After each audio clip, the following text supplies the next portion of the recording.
مرحبا بكم. لماذا ينتقد البعض دور سرايا السلام وعصائب الحق والحشد الشعبي في قتال داعش؟ لماذا ينظر إليهم كميليشيات خارجة عن القانون وخارج سيطرة الدولة؟ لماذا يشعر البعض أن الحكومات العراقية تدعم التنظيمات الشيعية بالمال والسلاح وإضفاء الشرعية عليها، في حين أن التنظيمات السنية الأخرى تحارب وتعتقل وتغيب على أساس أنها جماعات إرهابية؟ هل دفاع الشيعة وقتالهم لداعش دفاعا عن وطن وأرض عراقية منتهكة، أم دفاعا عن أنفسهم وتجربتهم في الحكم؟ محاور حلقة اليوم من برنامج بصراحة مع ضيوفي السيدة حنان الفتلاوي عضو مجلس النواب، والسيد طه اللهيبي عضو مجلس النواب السابق. مرحبا بضيوفي الكرام. أبدأ مع السيدة حنان الفتلاوي. ليش الدولة العراقية، الحكومة العراقية تعتمد على ميليشيات بالقضاء على تنظيم إرهابي مثل داعش؟ ليش المقابل ينظر إلى أنه اللي قاتل داعش الآن هم عصائب الحق، سرايا السلام، أبو الفضل العباس؟ ليش؟ ست حنان. بسم الله الرحمن الرحيم. تحية طيبة لك أستاذ عدنان ولمشاهدي قناتكم الكرام. يعني أتصور حينما يتعرض البلد إلى هجمة مثل التي تعرض لها العراق، وبشهادة دول العالم أجمع، اليوم دول عظمى مثل أمريكا تتحدث عن أن الحرب مع داعش قد تأخذ 30 سنة، والبعض يقول 5 سنوات والآخر يقول 3 سنوات. حينما يتعرض بلد فتي بجيش فتي بإمكانيات محدودة للتو خارج من الفصل السابع وبتسليح محدود، حينما يتعرض بلد مثل العراق، حينما تكون أجهزة الدولة وجيشها غير قادر على صد الهجمة الإرهابية الكبيرة، نتصور يصبح واجب على كل عراقي بغض النظر كان شيعيا أم سنيا أم كرديا، لأن الخطر لا يهدد أحد، يهدد الجميع. أصبح لزام على الجميع أن يحمل سلاحه ويتصدى للهجمة الإرهابية، لأن ما يحصل في الموصل وما يحصل في الأنبار ممكن يحصل في بغداد وممكن يحصل في كربلاء وممكن يحصل في أربيل. بالتالي لا توجد جهة بعيدة عن الخطر. داعش عدو للجميع. حينما تصدى البعض، حينما صدرت الفتوى بالجهاد الكفائي، الفتوى لا تتحدث عن ميليشيات، الفتوى تقول الكل مطلوب منه يدافع عن المقدسات ويدافع عن البلد. بالتالي لا يجوز أن نختزل القضية ولا يجوز أن نشوه صورتها ونقول ميليشيات. أي ميليشيات نتحدث عنها؟ بعض الأشخاص لا ينتمون لأي من هذه الجهات ولكن حملوا السلاح وخرجوا. ليس دفاعا عن الشيعة. الشيعة غير موجودين في الأنبار وغير موجودين في بعض المناطق في تكريت وغير موجودين في الموصل في بعض مناطق الموصل، ولكن الكل يشعر أن الخطر هو خطر على الجميع وليس خطر على أحد. حينما تنتهك الحرمات، سواء كانت المرأة التي تنتهك حرمتها يزيدية أم سنية أم مسيحية أم شيعية، الكل سواسية. الخطر يهدد الجميع، ويفترض أن تشكر هذه الجهات التي تصدت ولم تحصل على أي دعم مثل ما يشيع البعض. دعم الحشد الشعبي لا يرقى لمستوى الطموح. كثيرين من هؤلاء حملوا السلاح، سلاحهم الشخص الذي يمتلكه، والبعض اشترى السلاح بنفسه من ماله الخاص، والبعض ضحى بحياته. لدينا عدد كبير من الشهداء والجرحى اليوم. هؤلاء يفترض يشكرون، لا أن نشكك بنواياهم. ليس لدينا شيء ندافع عنه حينما نذهب إلى تكريت، ولا نريد أن نحتل تكريت، ولا نريد أن نحتل الموصل. الموصل لأهلها وتكريت لأهلها والأنبار لأهلها الكرماء. نريد أن نصد هجمة إرهابية كبيرة على البلد. 40 أو أكثر من 40 دولة اليوم تريد أن تحارب داعش. إذن داعش عدو للجميع وليس عدو للشيعة. أستاذ طه، الحشد الشعبي يفترض يشكر على الدور الذي يقوم به بدل بالتشكيك بالنوايا، وإن كان هناك خلل أو إشكالية تحصل هنا وهناك تعالج. ولكن إذا رفضنا الحشد الشعبي، من يوقف اليوم المد الداعشي الموجود في كثير من المحافظات؟ أهل السنة شبيهم ناقص. تجد الدولة غير قادرة، من يتصدى؟ أهل السنة. أما أن تخرج العشائر. أهل السنة شبيهم، يعني بس انتم على أساس هذا السؤال. يعني هو هذا السؤال اللي يطرح نفسه، وأتمنى الآخرين يجاوبون عليه. مثل ما وقف أهالي آمرلي وصمدوا بإمكانيات متواضعة، ومثل ما وقف أهالي بلد والدجيل بإمكانيات متواضعة، ومثل ما وقف أهالي الضلوعية بإمكانيات متواضعة، لماذا لم يقف الآخرين بإمكانياتهم سواء كانت متواضعة أم جيدة ويصدوا الهجمة؟ الهجمة تستهدف أعراضهم وتستهدف أراضيهم وتستهدف ممتلكاتهم. اليوم 1,800,000 تركوا بيوتهم، تركوا أثاثهم، تركوا حقوقهم بالتالي الهجمة ألا تستهدف هؤلاء؟ ألا يفترض أن يتصدى الجميع؟ زين. لماذا البعض هنا وهنا يتباكى ولا يحمل السلاح ويقاتل عن أرضه؟ هذه الأسئلة يفترض الطرف الآخر يجيب عليها. أستاذ طه، أنت شلون تشوف سرايا السلام؟ هذول ناس ماتوا بالأنبار وبتكريت، شلون تشوف عصائب الحق؟ هسه يقاتلون عصائب الحق، يقاتلون بتكريت وبالأنبار. والله ما تعطيني شنو رأيك بيهم ذولي؟ أولا تحية لك للمشاهدين الكرام. حياتي. يعني حتى الموضوع يكون للمشاهد حقيقة بدون لف السياسيين بما فيهم أنا السياسي. أي. أولا تعريف الإرهاب حسب القانون الدولي هو كل جهة تستخدم العنف من أجل تحقيق أغراض سياسية، هذا تعريف. والتعريف الثاني قال هو كل جهة تستخدم العنف من أجل أن تحصل على أمور غير شرعية. وأضيف للتعريفين قالوا وأن يكون عابر للحدود.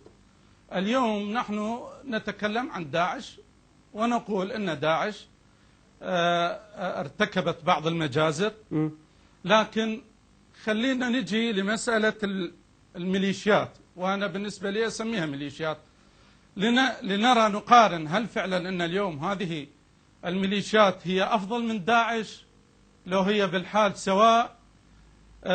بعض هذه الميليشيات له تاريخ منذ الحرب العراقية الإيرانية، عندما وقف مع دولة بغض النظر احنا حاربناها ابتدينا هم ابتدأوا، المهم العراق كان يخوض حربا مع إيران. ومنظمة بدر، أنا أسمي الأسماء أحب بمسمياتها علشان لا يروح الفكر بعيد، كانت تقاتل مع الجيش الإيراني القوات العراقية، بل وقتلت بعض هذه الميليشيات من الجيش العراقي ودفنوهم. وبعد الاحتلال هم كانوا يعرفون الأماكن وقالوا أنها مقابر جماعية. إذن نحن حقيقة لدينا تاريخ. وأقول يقاتلون عنكم. بس لحظة أستاذ، أعطينا ما الوقت تكمل الفكرة. ولا تكمل، بدر يقاتل عنك، جاوبني. بس اسمح لي يا أستاذ، مو أنت المسألة حتى نشوف. لا ترجعني للثمانينات. مو الثمانينات، التاريخ هذا إجا. إذن ما كل مسألة وطنية. نجي إلى جورج قلوي عندما كان نائب. جورج قلوي وين تحكي انت؟ هذا جورج قلوي هذا القديم العتيق. انت وين تحكي لي؟ عفني لا استاذ طه، احكي لي هسه. هذا العامري انا اشوفه بالصور شايل سلاحه ويركض يقاتل عن الانبار والتكريم. يا اخي مو فهمت. لحظة ناتي اليوم وتقول لك الميليشيات بما فيها ميليشيات هذا العامري حرقت البيوت في ديالى وفي شمال بابل وفي جرف الصخر، وحرقت الناس وهم أحياء، وقطعت الرؤوس، وخرجت امرأة. هذول داعش؟ لا مو داعش. هذه الميليشيا. يا ميليشيا هذه اسمح لي هذه ميليشيا سرايا السلام. وخرجت المرأة على قناة الشرقية نيوز، وأنا طالبت رئيس الوزراء في حينها أن يتصل بالشرقية نيوز ويعرف هذه المرأة ويقول لها يابا تعالي جاي خلينا نفتهم أنتم منو اللي أخذ رجالكم مغتصب نسائكم. هذا واحد. اثنين، كلنا يعلم تقول الست حنان أنه الدفاع عن الأعراض، أنه أتحدى اليوم الأخت حنان والبرلمان العراقي والحكومة والسياسيين السنة إذا توجد سنية واحدة اغتصبت من قبل داعش، لكن كم سنية اغتصبت في سجون الحكومة العراقية؟ شلون تحكي هيك حكي استاذ طه؟ استاذ طه يا واش شلون تحكي هيك حكي؟ داعش ما اغتصبت نساء ابدا، ولا مرأة. لا لا لا لا لا اوقف. ولا مرأة سنية، ولا مرأة سنية. لا عيب عليك انت لا. سني، انت تمثل قيادة سنية، لا تحكي هيك حكي.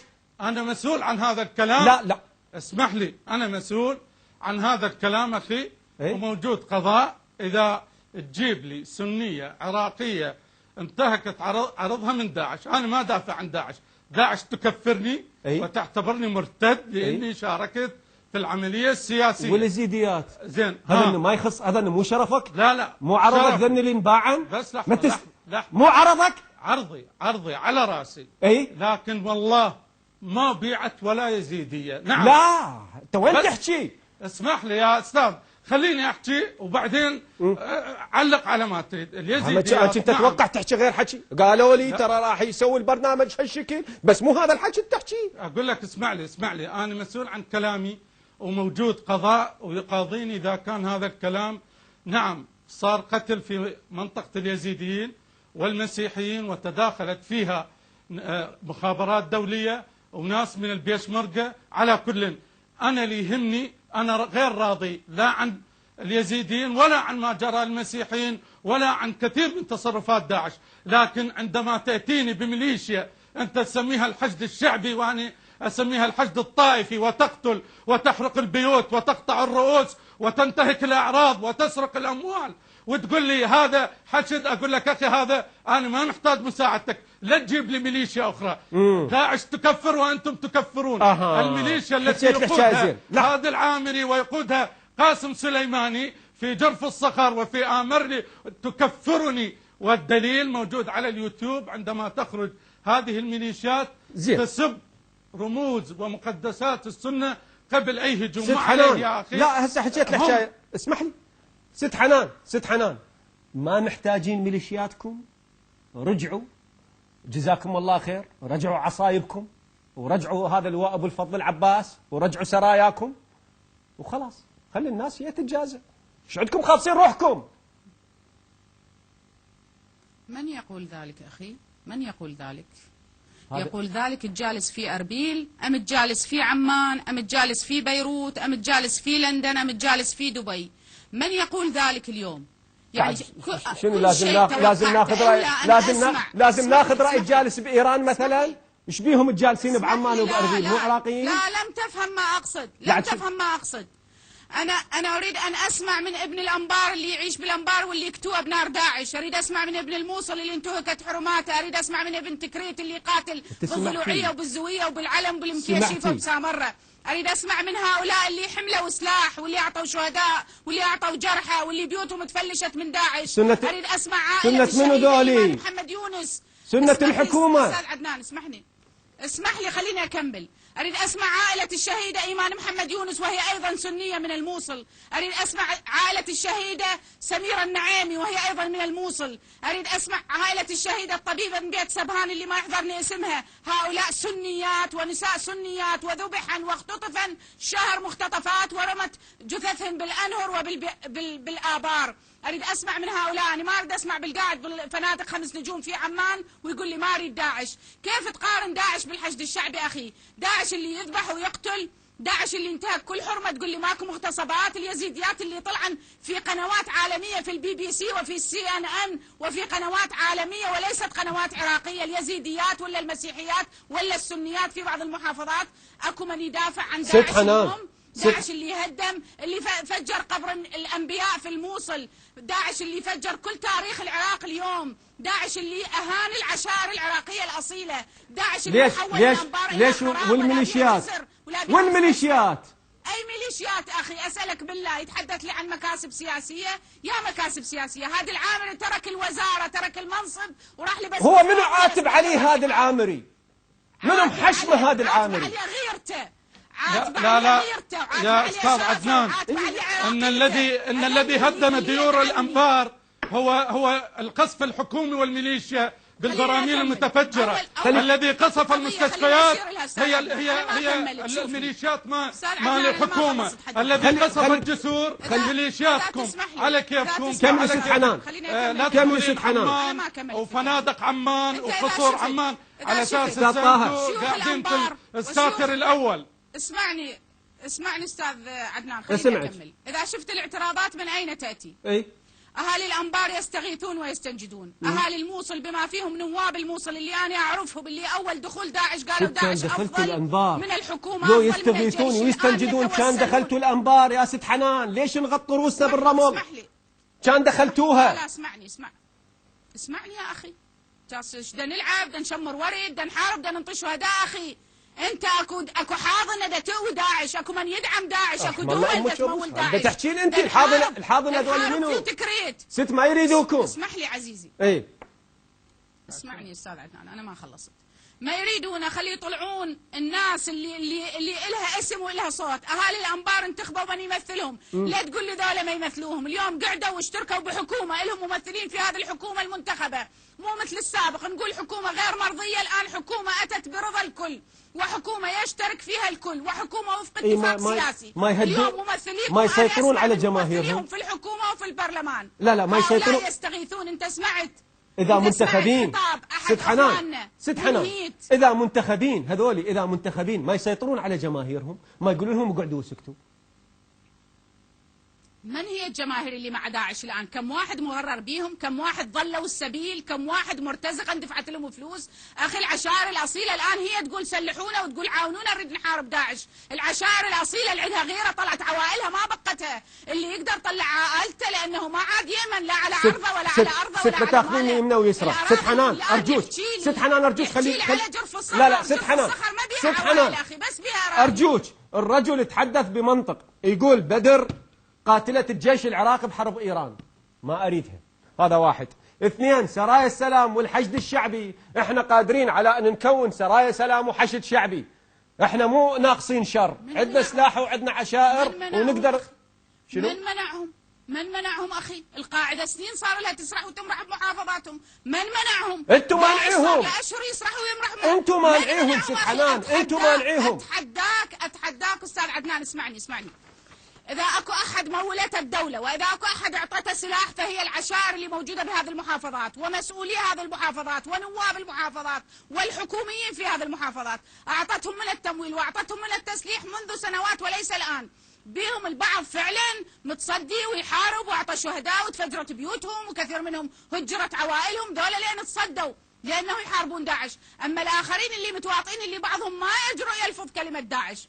أنا هسه أسأل بعض السياسيين أقول له ايش تعني لك داعش؟ شو تمثل لك داعش؟ يخاف يحكي عليها. أقول له أبو بكر البغدادي ايش يعني لك؟ يخاف يحكي عنها أخي. منو منعهم؟ أنت سمعت داعش اغتصبت سنية؟ اي انا سمعت. اذا هو ما سمع انا سمعت. كل يوم نقرأ. اعطيني مكان واحد، اعطيني مكان واحد. هذا عرض ناس يا ست حنان وانت امرأة. اعطيني مكان واحد وانا مسؤول امام القضاء العراقي. والمسألة الأخرى أستاذ عدنان، إذا المحادثة بس بينك وبين ست حنان حتى أني أروح أعتقد للبيت. معلش قاعدين إحنا. سؤال واحد خليه يجاوبني عليه. سؤال واحد وخليه يجاوبني عليه. إذا داعش تخشى الله وما تغتصب سنية، شلون تذبح؟ اللي يذبح يعني ما يخاف الله بقضية الذبح ويخاف الله بقضية الاغتصاب أخي؟ زين أنت تهزك الغيرة على السنية وما تهزك الغيرة على اليزيدية، وما تهزك الغيرة على المسيحية، وما تهزك الغيرة على الشيعية. هسه انت طلعتي من الموضوع. هسه انت طلعتي من الموضوع. احنا نتحدث. لا هسه انت طلعتي. ما عندك ما طلعت. لا ما عندك. اسمعني استاذ عدنان، اسمعني خلي اكمل. اذا تريد تعرف ولو الخوض في اعراض الناس لا يجوز بالاعلام وعيب. إذا تحب نواب الأنبار ونواب الموصل ونواب صلاح الدين اسألهم، بس مو أمام الكاميرا، يعطوك الأسماء والوقائع والأحداث والأعداد بدقة. اسألهم. وأنا إذا تحب أجيب الكيا بس مو أمام الكاميرا. بس جيبي مال السجون العراقية ست حنان قبلها، اللي لحد الآن حبلا وجابا بالسجون، والرجال اغتصبوا بالسجون. وعندما تتكلمين عن القاعدة كان الجيش مال المالكي ما يوصل ابو غريب. احنا خليناكم توصلون واحنا اللي امنا. مو انتو انتو ناس. هذه ميليشيا لا نقبل لا اليوم ولا غدا لميليشياتكم. الميليشيات التي يقودها قاسم سليماني ميليشيا مجرمة. نحن من قاتل القاعدة. كان الجيش العراقي لمنطقة ابو غريب لا يستطيع ان يصل، ونحن من قاتل بال2007. اليوم نقول لكم هاي مسألة الأعراض تريدون أن تلوثون سمعة أهل السنة. أقول لكم أن فاقد الشيء لا يعطيه، والإناء ينضح بما فيه. السجون التي تغتصب بها نسائنا وبالحكومة وولدن بالسجن هذا لا. اليوم صاروا الجماعة هذا يا سجن الأمريكي. عمي شو يابا أنا كنت عضو برلمان. إيه 15,000 حدث، 9,000 منهم اغتصبوا، وقامت شيعية من التحالف الوطني كانت مع دكتور حارث العبيدي بنفس اللجنة، وعليه أخي هاي مسألة الأعراض خلي يشوفون غيرها. احنا قادرين على أن نوقف ضد داعش، ونحن لا نقول داعش هي الحل الأمثل. وأنا هذا شلون قادر؟ اسمع أخي، أنت شلون قادر؟ اسمع اللي تقول لك قاعد بعمان، أنا أهلي بالفلوجة، أنت شلون قادر؟ أهلي بالفلوجة الآن وأعرف ماذا يجري. وهذول طيب النواب اللي تقول سياسيين، أتحدى سياسي منهم اليوم يستطيع لا أنت وينك منطقة سنية. أنت وينك اللي تقول قادر على مواجهة داعش؟ وينك؟ ما تواجه داعش. داعش وصلت لبغداد يا أبو داعش، ما تواجه داعش. حلو أواجه، لحظة، أواجه داعش ليش اليوم؟ حتى تجيني الميليشيات. يعني أنا اليوم اللي ضرب الدور 600 بيت هدم بالفلوجة نتيجة البراميل المتفجرة لهذه الحكومة الطائفية. مستشفى الفلوجة ضرب 12 مرة نتيجة الحكومة الطائفية. اعطيتوا بيوتكم منهم. اسمع، هذول السياسيين السنة اللي موجودين الآن لا يمثلون محافظاتهم. المالكي اللي من حزب الدعوة ومن دولة القانون يقول أنا من أطراف بغداد جبت 80%، وأنتم تعرفون بالانتخابات أن أطراف بغداد كانت غريقة، والبقية تحوم عليها قوات المالكي بحزام بغداد بالاختطاف، ثم يخرج المالكي وتقول لك انتخابات. أي انتخابات؟ أي كلام. الآن النازحين يريدون أن يرجعون إلى بيوتهم. احنا نزح 2.5 مليون من عندنا، ما نزح من داعش، نزح نتيجة القصف المتعمد وليس العشوائي للدور وللمدارس التي فيها النازحين وللمستشفيات والمحطات المياه والمحطات الكهرباء، ثم يأتون. أخي لا نريدكم، أنتم ميليشيات، أنتم ناس قتل بهذا المعنى. اسحبوا قواتكم ونحن سنقاتل داعش ونؤمن. إذا أردتم صحيح فلنجلس على طاولة حوار واحدة تجعل العراقيين. أنت من القتلة أولا؟ أنت تحكي واحد حكي ما أفتهم عليك أنا، أعطيني مجال. من القتلة؟ من القتلة؟ هذه الميليشيات سرايا السلام وعصائب كتاب اليوم الموعود وعصائب أهل الحق ومنظمة بدر، كلهم هذول جاي يدافعون عنكم، جاي يدافعون عن السنة. ذولي لا يدافعون. لو كانوا صادقين لما جرفوا بساتين جرف الصخر وديالة، ولما هجرت النساء. الآن في ديالة في ما يسمى مجمع الطالبية يوجد 58 عمارة بها 669 شقة فارغات، لا يقبلون النازحين من ديالة أن يدخلون. فأي كلام اليوم هسه ارتاح اشرب لك اشرب مي، ارتاح. ست حنان أخي تعطي الوقت، اعطيني مجال مثل ما تعطي للوقت حنان، اعطيني مجال الوقت حتى استطيع أن أرد على هذه الشبهات وهذه الأقاويل والخزعبلات. أنت صار لك ايش قد تحكي؟ ما أعطيتك وقت، أنا أعطيتك وقت. هاي ساعة يمي وجاي أشوف شو القضية. ست حنان يعني تريدين حق الرد بوقت كافي أستاذ عدنان. بس فهميني قصة، تريدين تقنعيني اليوم المرجعية والحشد الشعبي والسرايا السلام والعبادي والدنيا مقلوبة، تريدون تدافعون على السنة؟ تريدون تدافعون على أعراض السنة؟ لو تدافعون عنكم أنتم الشيعة وتجربتكم بالحكم؟ تريدين تقنعيني قاسم سليماني جاي يقاتل وكل يوم طلع له صورة يمشي يريد يدافع عن السنة؟ احكي لي غير حكي. يعني أولا تعطيني حق الرد وتعطيني وقت أرد على كثير من الترهات اللي وردت بس على مو احكي وقت، اكو وقت عندي وقت. أولا اسمعني. لا يحق لشخص طائفي مريض مثل هذا أن لا تتجاوزين علي ست حنان. تمثل. لا تتجاوزين على ضيفي ست حنان. طائفة ما تجاوز عليك. اسمعني خليني أحكي. طائفة تمثل 65% من الشارع العراقي. لا يجوز له أن يسبها ويسيلها. اسمعني. لا مجال أستاذ طه أرجوك إلا 40%. أرجوك أستاذ طه. إذا ما عندي لياقات بالحديث خليني أتحدث. احكي ست حنان. 65% من الشارع العراقي لا يجوز أن 40% يشيلهم ويهينهم ويسبهم. اثنين لم أسيء للسنة. السنة أخواننا ومرجعيتنا تقول السنة أنفسكم ونحترم السنة ونضحي بحياتنا، والآن أبنائنا شهداء لأجل السنة، ويأتي شخص طائفي مريض قاعد في فنادق 5 نجوم في عمان أنت طائفية، ويتحدث عن طائفة بأكملها. أنت طائفية، إذا أردت أنا تكلمت عن الميليشيات، أنا تكلمت عن الميليشيات، لا تحرفين الكلام. لحظة أستاذ طه، لا تحرف الكلام أستاذ طه لحظة، أخي هذه تحرف الكلام. أستاذ طه لحظة، ترى فايد الصوت عليك، اعطيني مجال. أنا يحق لي أن أقول مثل هذا الشخص اللي يسب الشيعة ويقول أهل المتعة ما يحللون جهاد النكاح، مرأة يطأها 21 شخص في نهار واحد. ما أريد أنزل لمستوى وأرد عليه بنفسي. والله كذبت كما كذب إبليس، كما كذب إبليس. لأعراضنا اليوم الجغايفة، اسمعني اللي تنقص الغيرة خليه يشوف الجغايفة ايش يسوون. الغيرة ناخذها منكم، من سجنائنا اللي تعتدون عليهم بالسجون. أستاذ عدنان لو تحفظ حوارك، لو أغادر الحلقة، لو تسيطر على ضيفك الآخر وتقطع صوت. احكي مدى يقاطعك، احكي خلي يحترم الحوار. أنا أسألك بالله، الجغايفة الآن المن يقاتلون، ألبو نمر المن يقاتلون، ألبو فهد المن يقاتلون، جبور المن يقاتلون. هؤلاء شرفاء لا يرتضون الذل، غيرتهم شالتهم، لا يرتضون أن تهان عراقية. يقول داعش ما سوى منتهك حرمات. أنا أسألك بالله، 1,800,000 عائلة نزحت، 1,800,000 واحد نزح. ليش إذا داعش شرفاء؟ الموصل لا تقصف، الموصل فيها صار لها كم شهر. انت ما جاوبتين على سؤالي، ما جاوبتين على سؤالي. اجاوبك على شنو؟ لا جاوبيني، قل لي ايش عندكم انتم؟ ايش عندكم الشيعة؟ ايش عندكم رايحين تقاتلون، قاتلين نفسكم على هيت وعلى الضلوعية وقاتلين ليش؟ مو خايفين على تجربة حكمكم؟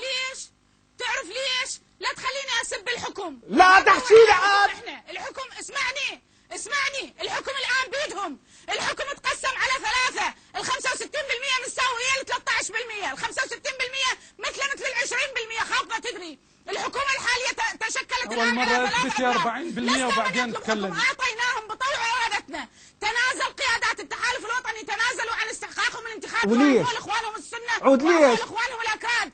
لا يجي، اسمعني أنت، لا يجي واحد يقول لي أنتم تدورون حكم. ده نعطي شهداء الآن ولدنا ينذبحون على أيدي بعض العشائر السنية، انذبحوا بالسبايكر وانذبحوا بالسقلاوية وينذبحون يوميا لأجل العراق. احنا نؤمن بالعراق، غيرنا ما يؤمن، غيرنا جاي يدور حكم، غيرنا يريد يرجع يسيد علينا، غيرنا يريد يرجع يذبحنا. غيركم ست حنان، غيركم يصيح الغوث من عندكم، غيركم يقول انتهكنا. اسمعني، خاف انت ما تدري. حسينياتنا فرغناها لهم، وجوامعنا فرغناها لهم، ومدارسنا فرغناها لهم. للشيعة فرغتيها، للشيعة فرغتيها. اتحداش تقولين سنة بالحسينيات. لا انا اتحداك، اسمعني انت. انا في بابل مدينة مختلطة اليوم بالسنة، في بابل من نزح الى بابل من السنة اكثر من الشيعة. شقق باكملها سلمت للنازحين، لم نعطيها لاهالي بابل، اهاليها اللي يستحقوها اعطيناها للسنة. مرجعيتنا بالنجف 2000 شقة تعطوها لليزيديين وطوها للنازحين، لا تعطوها للشيعة. اخي ما عندنا هذا الفكر المريض الملوث عندهم. احنا نؤمن بالعراق، نؤمن بوحدة العراق، نقول اخواننا وان تنازلنا وان اعطينا لاخواننا، بس الى متى؟ اذا الاخر ما يقدر خلي يطلعون اهل الانبار. خلي يجاوبك الرجل، خلي يجاوبك استاذ طاهر. ما خلصت اثنين. لا خلصت، كافي هذا وقت عندي ست حنان ارجوك. ما خلصت. اللي غيرته يقبل الامريكي يجي حكمه، الامريكي يدخل على عرضه والامريكي يدخل بارضه. ياهو اللي قبل، اخوه العراقي ياهو اللي قبل. هو من اللي طلع الامريكان غير الفلوجه والرمادي؟ من اللي طلع الامريكان غير الفلوجه والرمادي؟ لا شلون يطلبون هسه يرجعوهم؟ شلون الان يطالبون بعوده الامريكان؟ اذا احنا ما نقبل، مسلم ما قبل خلفهم هاي من الاستاذ طاهر، ويهودي ما يخالف. خلفهم هاي الازدواجيه من الاستاذ طاهر. انتم شلون قاتلتوا الامريكان وهسه تريدون الامريكان يرجعون؟ عجيبه هاي القصه. الحشد الشعبي ما تريدون الامريكي. كلام طيب. اولا هسه تذكر الامريكي ابو بغريب ايش سوى؟ شو ما تذكر الامريكي ابو بغريب ايش سوى؟ بس هذا الامريكي احنا قاومناه، واعترف الامريكي انه كان يضرب 1030 ضربه من السنه. لكن هذا الامريكي المرجعيه مالتهم في النجف افتت على انه هذا محرر. شوف، عندما كانت مصالحهم مع الامريكي كان الامريكي يعتبر محرر، وقد اهداه وزير الخارجيه الحالي السيد الجعفري سيف ذو الفقار سيف الإمام علي إلى دونالد رامسفيلد وزير الدفاع الأمريكي، نرجع تقول المليونين هجرتهم داعش، والله الذي لا إله إلا هو وأنا مسؤول، الذي هجرهم هو قصف الحكومة بالبراميل المتفجرة وقصف الميليشيات بالمدفعية على البيوت وعلى المساكن والمستشفيات. وإذا تريد يا أستاذ وللحكومة أقول فلتذهب وتناشد العوائل الناجحة في كردستان وأعمل استبيان وسيجاوبونك الناس. هذا واحد. المسألة الأخرى، أنا لم أتجاوز على الشيعة، أنا قلت الميليشيات، وهناك فرق. الميليشيا جزء يدار من قبل إيران، أما المكون الشيعي فأنا لست ضده. هذا واحد. اثنين، أتحداها أن تثبت أن الشيعة أكثر من 41% من الشعب العراقي، أما أكذوبة 60% وتزوير الانتخابات. وعليه أطالب الحكومة العراقية والعراقيين حتى نخلص من هذه المحنة أن يكون تعداد سكاني حقيقي بإشراف دولي يذكر فيه المذهب، لنرى من هو أبو 60 ومن هو أبو 40. المسألة الأخرى تقول في بابل قبل 25 يوم حادثة سبايكر، مو احنا دزينا على ولدكم، انتم خرجتوا وقلتوا ولدنا لازم يروحون، وعندما قتلوا اخذوا 2000 واحد من اهل بابل وجدوهم في معسكر المحاويل في بابل مدفونين وجثثهم قد سدت المجاري. وعليه الكلام الذي يتكلمون فيه وغيره وعراق انت تريد علي عمي اخذوا ميليشياتكم ورايتكم بيضة، واحنا سندافع عن اعراضنا وعن انفسنا، واحنا لا نعتدي عليكم. وحتى داعش لا ضربت حسينية ولا راحت على كربلاء. لحظة يا واش، انت تريد الميليشيات تريدها ترجع، انت وين قاعد؟ انت مو هنا قاعد يمي، انت مو جواي. من تدافع؟ انت شو تدافع انت عن داعش؟ انت مو جاوب الاستوديو؟ خلي الناس تقاتل عنك. اخي الله يرضى عليك. شنو؟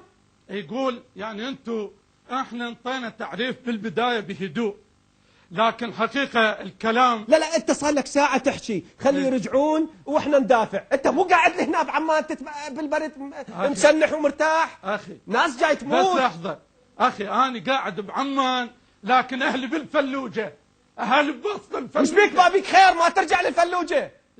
يعني سبحان الله. ارجع للفلوجة قاتل. اسمع لي اقاتل، مو هو هذا السؤال.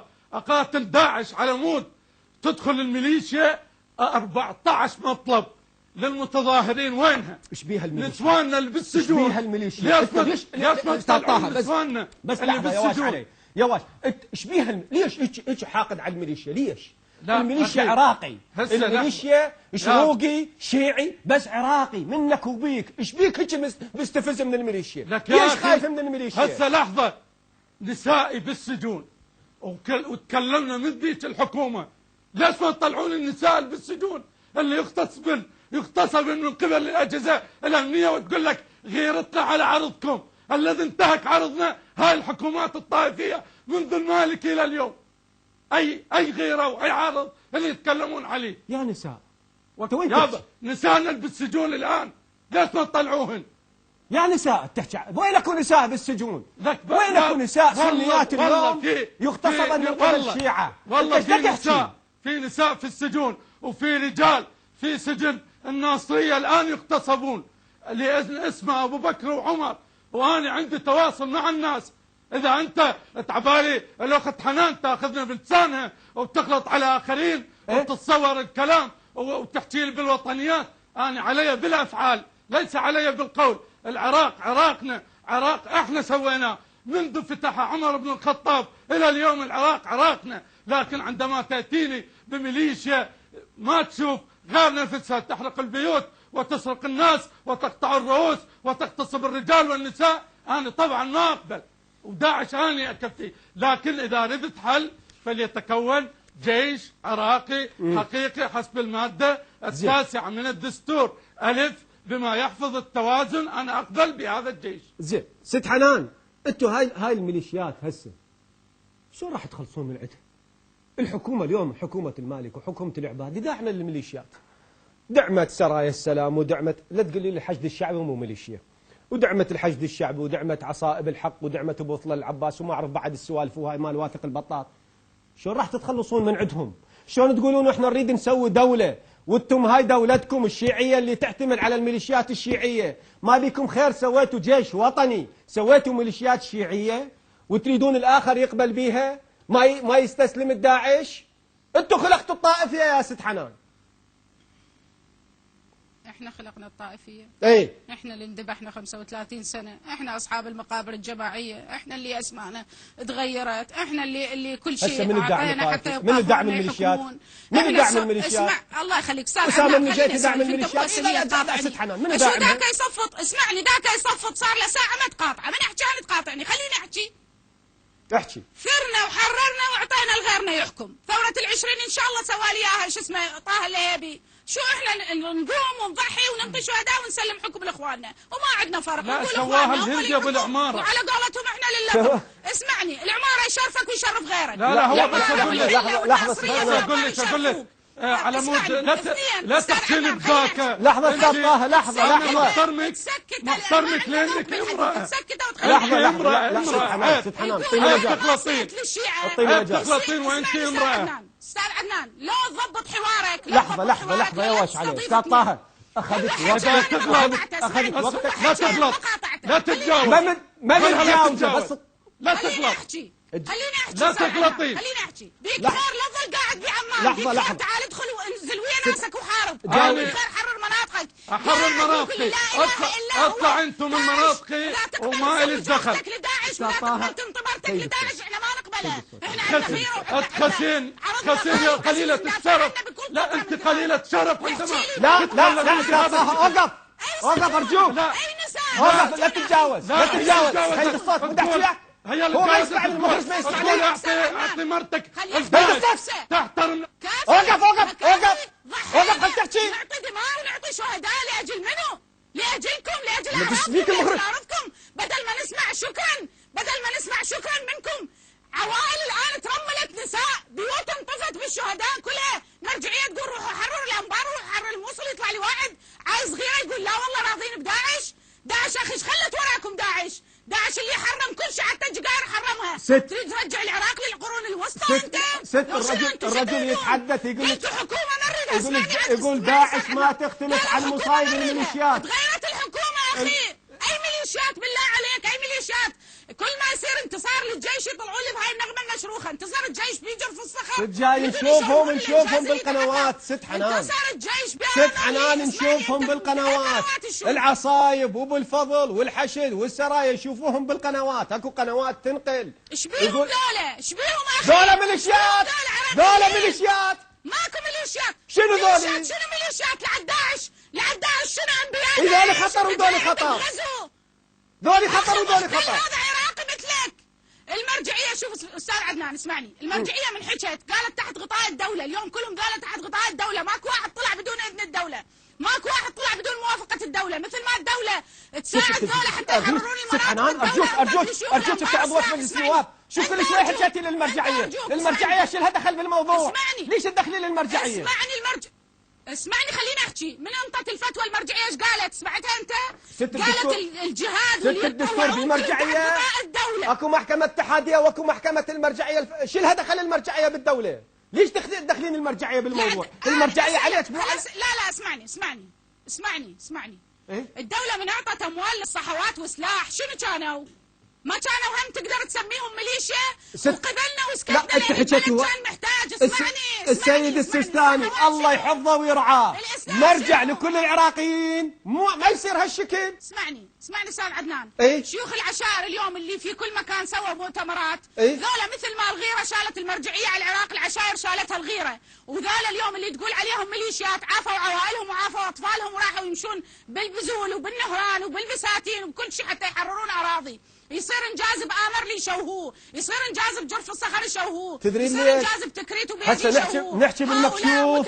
تدرين ليش؟ مو قلتوا لهم مع داعش. لا مو قلتوا لهم راح يطبون الكربل. لا هي هاي الحقيقه. عليك نفكر بيها. اللي يبغى داعش يحكمه هذا متعاون مع داعش. اي قلتوا لهم ترى راح يطبون الكربله، راح يفلشون الحسين والعباس وعلي بن ابي طالب. تعالوا هدوا ويانا.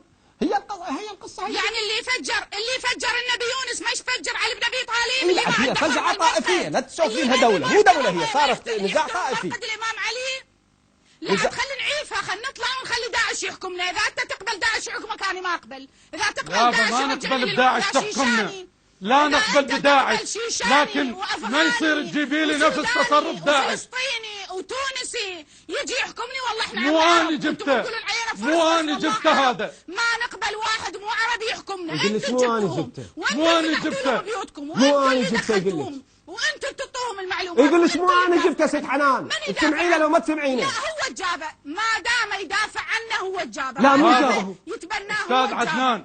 انا ادافع، اقول ان الميليشيا. انا اخذت وقتك. يواش ست حنان اسمعني. فايد على ست حنان. لا اخذت وقتك، اخذت وقتك والله، اخذت وقتك والله، توصل الداعش من خلالهم. اخذت وقتك والله ست حنان. احكي استاذ طاهر. انا اقول التالي، أقول نحن لم نأتي بداعش، والدليل أن العالم كله الآن تجمهر ضد داعش. واحد. اثنين، تقول دولة عراقيين. يابا هسه رغم هي غلطت وتجاوزت علي وعيب على مرة تغلط، لكن لا تتجاوز. انت تجاوزت. لا والله هاي بالعشائر كبيرة. لا انت هي قالت خلي مرتك تروح. يغلط على مرة. احكي ما غلط. اسمعين، المرة لو سطرة راشدة ما يرد عليها. هذيك المرة اللي تستحي، هذيك المرة عيب عليك. لحظة استاذ طاهر، التزم استاذ طاهر ارجوك. استاذ طاهر ما اسمح لك تتجاوز على ضيفي، مثل ما اسمح لك ست حنان تتجاوز عليك. لا تتجاوز. اسمعني، هي اللي قالت خلي مرتك تروح على داعش. هي ما قالت هذا الكلام. والله عيد التسجيل. اسمع خل تسمع هي ويسمع كل العراقيين. اكو مادة بالدستور تقول يتكون الأجهزة الأمنية من مكونات الشعب العراقي بما يحفظ التوازن. الجيش كله شيعة، والشرطة كلها شيعة، والحشد الشعبي شيعة، والميليشيات شيعة. يا أخي انطيني احترام للدستور، انطيني توازن. أنا أريد جيش عراقي من كل المكونات، وسأحترم هذا الجيش وأخذ له تحية. زين. أما أنت تيل بميليشيا، أنا مو أدافع عن داعش، أنا أقول أن الميليشيا تفعل نفس فعل داعش. إذا إحنا مثل كلب استجيروا من الرمضاء بالنار. هذا ولم أتكلم على الشيعة، أنا أتكلم عن الميليشيات. لحظة استاذ طه، أنت حكيت هواي تفاصيل. هسه الآن أريد أفهم قضية، ليش الميليشيا هيك منزعج من عندها أنت بهالشكل هذا؟ هذول الميليشيا بس اسمح لي، بس الميليشيا تدار من خل أجاوبك. تدار من ما أعرف من موزمبيق. اعطيني مجال. هذول دا ينقتلون في سبيلك. مو في سبيلي. ابقى انت هنا ما نتونس. هذول يقتلون في سبيلك. ايش تحكي؟ والله كذب. لو يقاتلون في سبيلي كان استجابوا للمطالب ال14. شنو يستجاب؟